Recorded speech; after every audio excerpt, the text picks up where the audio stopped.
Est-ce que ça vaut encore le coup de passer à la data engineering, c'est-à-dire de refaire une reconversion? J'ai vu une discussion sur Reddit et quelqu'un qui venait dans tout notre nos domaines, genre de l'ingénierie biomédicale, expliquait qu'il venait de commencer à apprendre Python, Panda et SQL. Et se demandait s'il avait encore des chances de réussir dans ce domaine de la data là. Et franchement, la réponse après moi est oui, mais pas sans effort. Aujourd'hui, il y a toujours une forte demande pour les ingénieurs en data, ou les experts en données, les gens qui savent gérer des pipelines, construire de l'infrastructure et savoir faire ou manipuler des données à grande échelle. Si tu maîtrises SQL, Python et un peu de cloud et que tu comprends les bases de l'ingénierie logicielle parce que c'est très important, tu peux clairement te faire une place du coup en data engineering. Ton expérience dans un autre domaine comme la santé ou le business ou une industrie un peu différente telle que le retail peut même te donner un avantage pour comprendre tes données et le contexte métier. C'est une combinaison que je trouve puissante.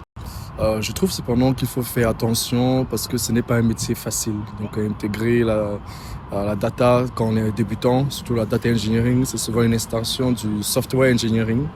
Donc c'est pas vraiment un rôle d'entrée. Mais bon, il y a de la place pour les débutants en fonction du marché. En ce moment, le marché est compétitif. Les entreprises cherchent des gens capables de construire des systèmes fiables et pas seulement manipuler des CSV. Du coup, si tu veux te lancer en data engineering, il faut apprendre des bases solides vraiment du développement logiciel et du système distribué et sans oublier le cloud.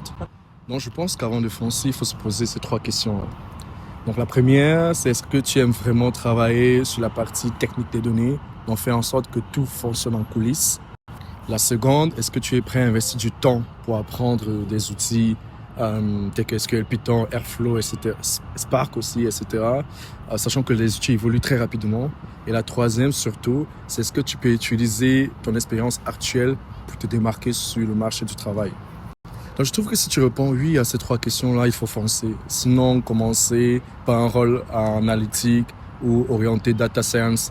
L'idée, c'est de bifurquer vers la data engineering après.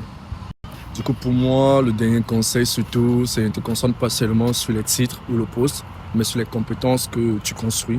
Donc, il faut apprendre à manipuler des données, comprendre les architectures et à faire tourner des pipelines. Ces compétences-là, tu pourras les réutiliser dans presque tout autre métier de la tech si tu manipules de la donnée.